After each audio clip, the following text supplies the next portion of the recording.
रहीम students, आज मैं आपको स्टैंडर्ड फॉर्म या साइंटिफिक नोटेशन के बारे में बताऊंगा।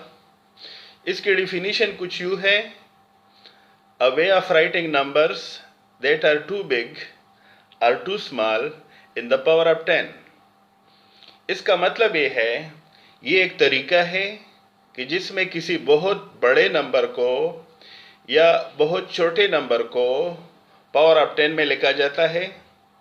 मैं इसकी वजाहत आपको मिसालों से करा देता हूँ, लेकिन इसका इस्तेमाल ज़्यादातर जो साइंटिस्ट है या मैथमेटिशियंस हैं या इंजीनियर्स हैं ये करते हैं।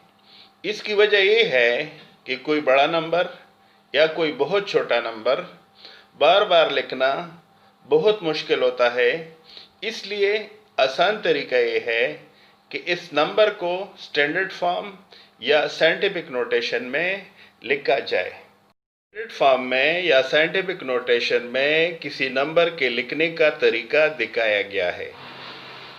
इसमें कोई नंबर जिसको हम n से लिखते हैं बराबर होता है मैंटेसा के m से लिखा जाता है multiplied by 10 to the power exponent. 10 to the power exponent power को भी कहते हैं, यानी 10 की ताकत। ये जो मैंटेसा है, इसमें हमेशा जो नंबर लिखते हैं वो 1 से बड़ा होगा या 10 से छोटा होगा। मतलब मैंटेसा में 1 या 2, 3, 4, 5, 6, 7, 8 या 9 नंबर लिखा जाएगा। इससे बड़ा नंबर नहीं लिखा जाएगा। साइंटिफिक नोटेशन या स्टैंडर्ड फॉर्म कुछ मिसालों से समझाने की कोशिश कर देता हूँ। सबसे पहला एग्जाम्पल, मिसाल के तौर पर मास ऑफ मून है, ये बराबर है 70 000 000 000 000 000 किलोग्राम। आप देख सकते हैं कि ये बहुत बड़ा नंबर है। अगर फर्ज करें किसी जगह इसको 2 दफ़ा या 3 दफ़ा लिखना हुआ तो ये बहुत मुश्किल होगा और उसमें गलती की गुंजाइश भी ज़्यादा हो सकती है। इसलिए इस जैसे बड़े नंबर को साइंटिफिक नोटेशन में इस तरह लिखा जाता है: mass of moon is equal to 7 10 to the power 22 kilogram. इसमें ये जो 7 है मैंटेसा है और 22 इसमें एक्सपोनेंट है। आपको बताया था कि मैंटेसा 1 या 1 से बड़ा, 10 से छोटे नंबर इसमें लिखे जाते हैं। इसलिए यहाँ 7 लिखा गया है। तरीका ये है कि आप यहाँ से काउंटिंग शुरू करेंगे, जिस तरह 3, 6, 9, 12, 15, 18 और 21 और 22। तो 7 के बाद जितने ज़ीरोज़ आते हैं इनको आप काउंट कर लेंगे और इसको 10 के पावर में लिख देंगे। इसका मतलब ये है कि 7 और फिर उसके साथ 22 ज़ीरोज़ हैं। तो 22 ज़ीरो की जगह हम 10 टू द पावर 22 लिख देते हैं। आपको बता देता हूँ, मास ऑफ अर्थ है जो कि बराबर है 5980 000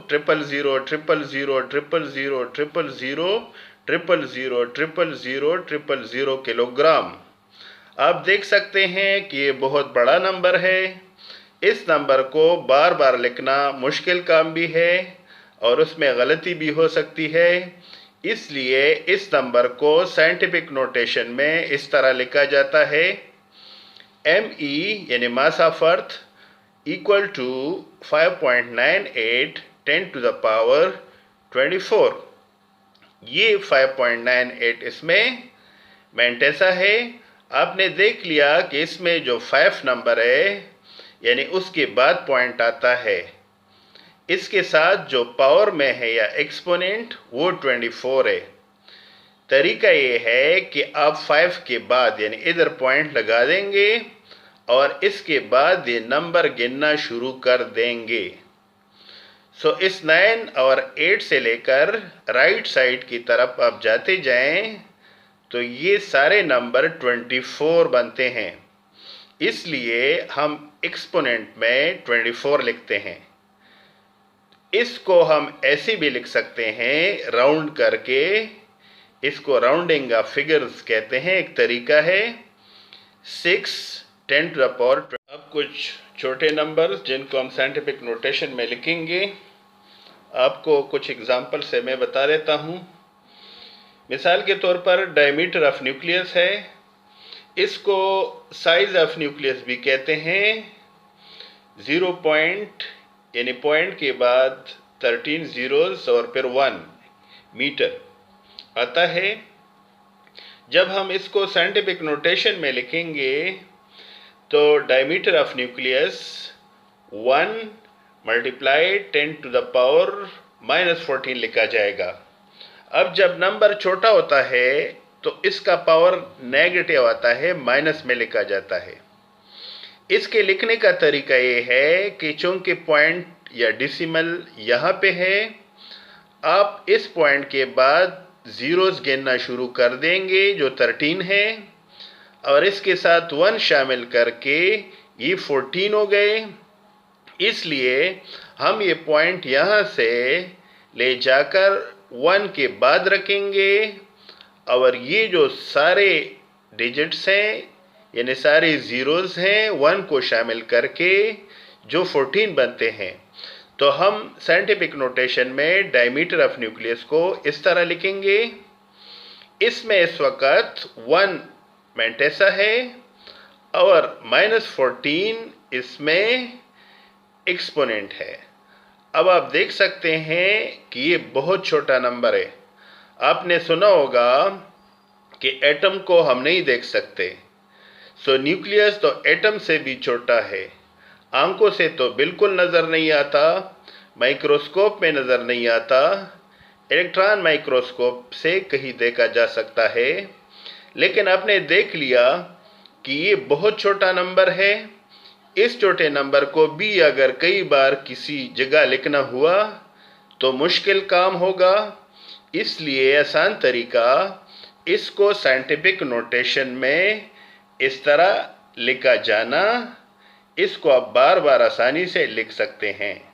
छोटा number mass of house fly, मक्खी जिसे कहते हैं, ये बराबर है 0.0000214 किलोग्राम। ये भी बहुत छोटा नंबर है। साइंटिफिक नोटेशन में इसको इस तरह लिखा जाएगा, mass of house fly is equal to 2.14 10 to the power -5 kilogram. इसके लिखने का तरीका ये है कि चूंकि डिसिमल यहाँ है, इसको आप 2 के बाद तक इधर रखेंगे क्योंकि 2 एक नॉन ज़ीरो डिजिट है जिसको आप मेंटेसा में लिख सकते हैं। तो जब आप इस डिसिमल को इधर से 2 के बाद लिखेंगे तो आप 2 तक नंबर गिन लेंगे, जो कि 1 2 3 4 5 आता है। इसलिए 2 के बाद पॉइंट डाल के 1 4 मल्टीप्लाई। एक और छोटा नंबर है मास ऑफ मॉस्किटो, मच्छर जिसे कहते हैं। इसका मास मालूम किया गया है। ये एवरेज मास होता है क्योंकि कोई छोटा बड़ा हो सकता है, मच्छर छोटा बड़ा हो सकता है। ये जो मास ऑफ मॉस्किटो है 0.00001 किलोग्राम है। जब इसको हम साइंटिफिक नोटेशन में लिखेंगे तो mass of mosquito equal to 1 multiply 10 to the power -5 kilogram. इसमें 1 मेंटेसा है और -5 एक्सपोनेंट है। इसके लिखने का तरीका ये है कि अब ये जो डिसिमल है या पॉइंट है नॉन ज़ीरो नंबर के बाद लिखेंगे। चूंकि इन सब में नॉन ज़ीरो नंबर 1 है, तो आपने इस डिसिमल को इसको यहाँ से उठाना है और 1 के बाद लिखना है। तो फिर आप गिनेंगे इस डिसिमल के बाद कितने नंबर्स हैं, 1, 2, 3, 4 और 5। चूंकि ये छोटा नंबर है, ये पावर हम माइनस में लिखते हैं, सो 1 के साथ मल्टीप्लाई और फिर 10 to the power -5 kilogram. So scientific notation में mass of mosquito 1 multiply 10 to the power -5 kilogram है। रिक्वेस्ट है कि असाइनमेंट 1.1 एग्जाम्पल 1.1 और असाइनमेंट 1.2 एग्जाम्पल 1.3 और असाइनमेंट 1.3 के घर में प्रैक्टिस करें और किसी नंबर को स्टैंडर्ड फॉर्म में या साइंटिफिक नोटेशन में बदलने का तरीका सीखें।